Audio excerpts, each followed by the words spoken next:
sepse unë përfitoj nga kjo. Si përfitoj, i kuptoj thelbësisht në këndvështrim psikologjik çfarë nxit dikë, çfarë inkurajon aty dikë të komentojë negativisht në rrjetet sociale. Po, Ron, nëse flasim e përmenda dhe ti, pra, ata më shumë njerëz janë të prirur të komentojnë më shumë negativisht në rrjetet sociale dhe jo njësoj në jetën reale. Shpesh shohim një mllef ashtu të tyre në komente, por jo dhe në jetën reale. Pse i shmangen kësaj realisht? Këtu kemi të bëjmë me një efekt dehumanizmit, ose kemi të bëjmë konkretisht me prirjen e personave të cilët nga distanca kanë më shumë prirje të shfaqin agresivitet online, sepse nuk njihen me tjetrin, nuk kanë afërsi apo relacion emocional dhe kanë shumë më të lehtë, qoftë në kusht anonimiteti, qoftë në profile reale të shpalosin vrere, mblefe, frustrim, inat, fyrje, negativitet ndaj tjetrit. Dhe në qoftë se këta persona, këta komentues, njehen ose ju jepet mundësia të krijojë një relacion, njohje apo afirmuese me të tjerët, e di çfarë ndodh, nuk mund të shfaqen, nuk prodhohen këto komente negative. Pse them këtë?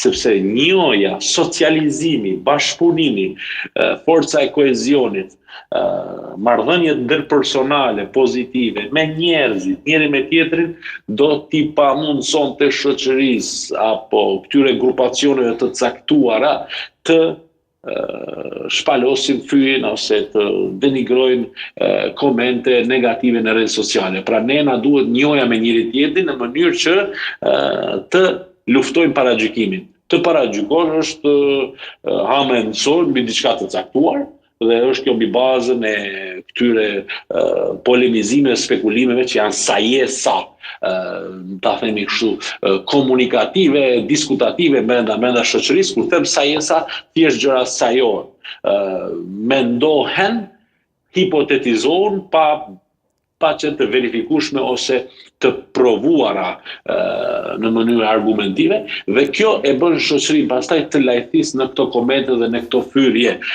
Është interesante të kuptojmë efektin e anonimitetit, njerëzit pra këtë e shfrytëzojnë. Por ka edhe një dukuri tjetër që ne i themi dukuri patologjike, është fjala për trollizmin patologjik, që ka të bëjë me prirjen e disa njerëz të caktuar që shfaqin sjellje antisociale, të fyjen persona, të denigrojnë qëllimisht, sikundër kjo i bën ata. Përveç se të jenë provokator, por edhe debatet apo diskutimet t'i pozicionojnë në të dhunshme apo të ashpra, dhe kjo e bën trollizmin patologjik të nxis ofendime, fyrje. Pra quhet trollizëm patologjik, dhe pse ndodh kjo në disa raste edhe tek ata persona që kanë prirje të një sadizmi online nga distanca, pra ndjen knatësi kur tjetrin e bëjnë të ndihet keq, ose kur ndaj tjetrit komentojnë negativisht për diçka që absolutisht nuk ka fare argument ose fakt.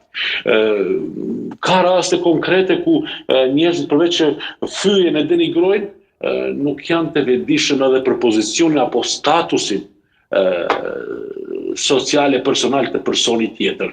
Edhe ju duhet të dini një gjë, tani po flasim hapur që tregojmë realisht për hir të opinionit, ne duhet të promovojmë edhe debate të shëndosha dhe të mirëqena pozitive në emisione televizive, se na është lodhur koka prej politikës, dhe jeni vështrimi në televizionet tona, më gjeni një debat konstruktiv e pozitiv gjatë gjithë kohës për politikë, e marrë drejtje këtë politikë se na ka lodhur kokën.